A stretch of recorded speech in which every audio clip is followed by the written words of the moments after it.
Welcome back to the channel. It's an honor to share this moment with you again. And if this is your first time here, thank you for joining us on this journey of awakening, reflection, and inner transformation.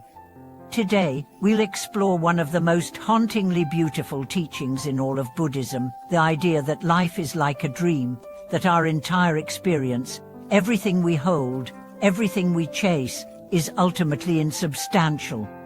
And when the curtains fall, what do we really take with us? Why is life described as a dream? And if that's true, what actually matters? What remains when the show ends? Let's begin with this image. Imagine you're watching a play. The actors cry, laugh, fight, fall in love. The scenes change. The music swells. It feels so real. You're immersed in the story. But when the lights come on, you remember it was a performance. The stage is empty again. This is the metaphor the Buddha used when he said that life is like a dream, a bubble, a shadow, a lightning flash. Not because it's meaningless, but because it's impermanent, ephemeral, transient. The things we cling to, the job, the title, the relationship, the argument, the pride, the shame, they rise and dissolve like a dream upon waking.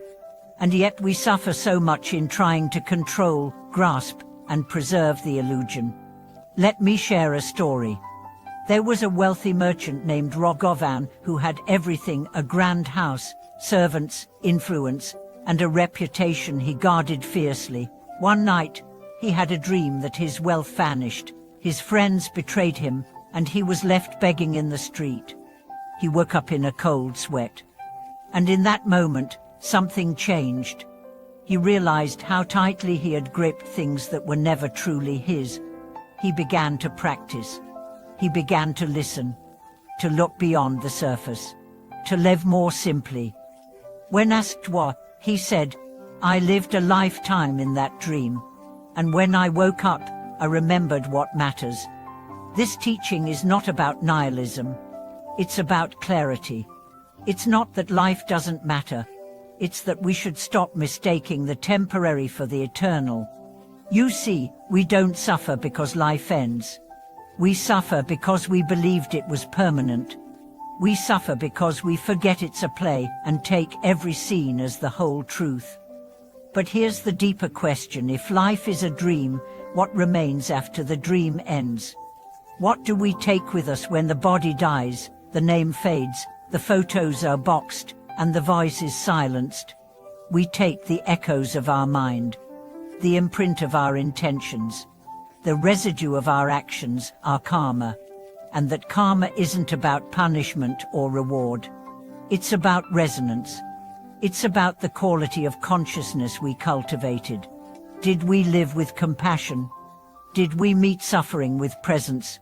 Did we open or close in the face of pain?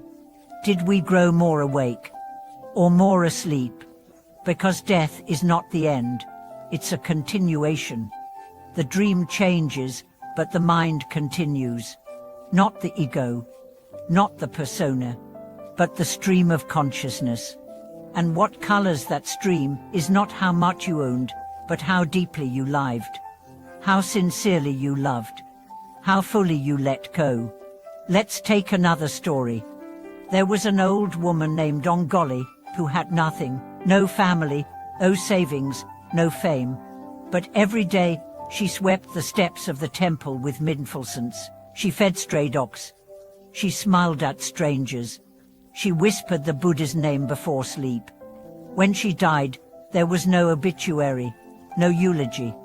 But those who knew her felt something rare. A lightness, a warmth, a presence that lingered. She had left no possessions, but she had left something deeper.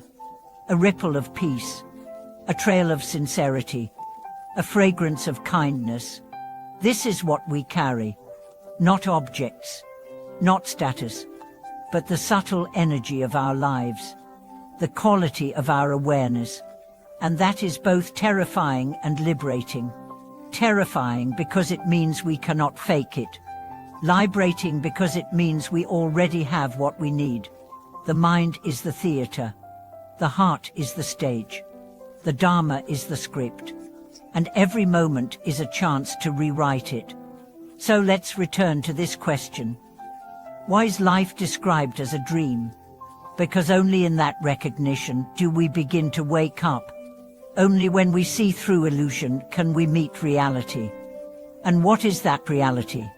Not some grand concept, but this breath, this heartbeat, this moment, right now. When we see the dream as dream, we stop clinging. We stop fighting shadows. We stop chasing ghosts. We start living not in fantasy, but in presence. Let's pause here. Think about your life. The people you've loved. The things you've lost. The dreams that rose and faded. How many of them felt like they would last forever? And how many dissolved like smoke? This isn't a tragedy. It's an invitation. An invitation to live with more honesty, more softness, more surrender. To love not as possession, but as offering. To work not for praise, but for purpose. To speak not to impress, but to connect.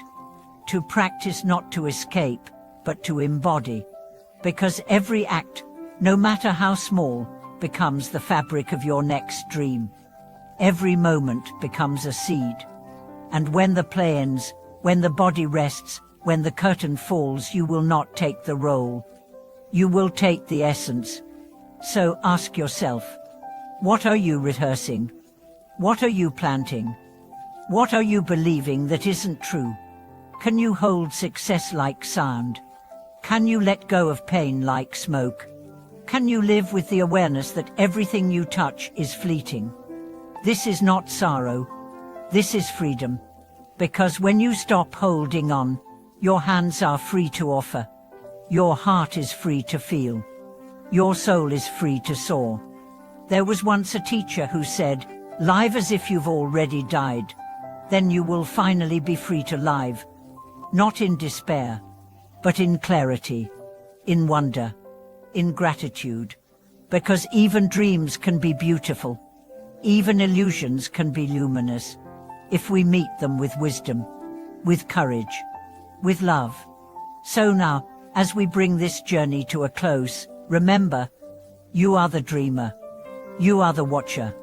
You are not the story. You are the space in which the story unfolds. Don't run from the dream, but don't forget it's a dream. Live deeply, love fiercely, let go freely. And when the time comes to wake up, may your mind be light, your heart be clean, and your next dream be guided by wisdom. Thank you for watching this video. I invite you to share your reflections. What dreams have shaped you? What illusions have you outgrown? What truth are you waking up to? Leave a comment. Let's keep this conversation alive. Please like, subscribe, and share this with someone who needs this reminder. Together, we are remembering the dream and learning how to walk through it with open eyes and open hearts. Until next time, may you live with clarity, love with honesty, and rest in the truth that what matters most was never something you could hold, but something you could become.